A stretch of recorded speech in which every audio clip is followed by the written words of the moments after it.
Didžiausia pamoka, kurią išmokau sporte. Turbūt, kad kiek įdėsi darbo, tiek turėsi. Tiesiog mokėti būti komandos dalimi. Mesti į krepšį. Momentas, kuris mane pakeitė. Atėjimas į profesionalų krepšinį.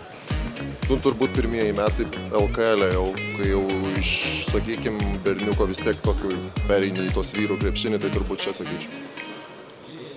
Kai laimiu, pirmiausia pagalvoju apie... Smagu, kad gerai. Labai gerai viskas gavosi. Maistą. Kažkas nesveiko, tai pica su kola, nealkoholinio malum. Kai pralaimiu, svarbiausia man...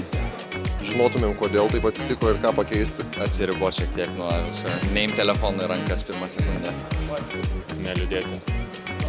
Geriausias sprendimas, kurį esu priėmęs. Tai tapti krepšininku, turbūt būtų vienareikšmiai. Išvažiuoti į universitetą. Važiuoti į Ameriką studijuoti.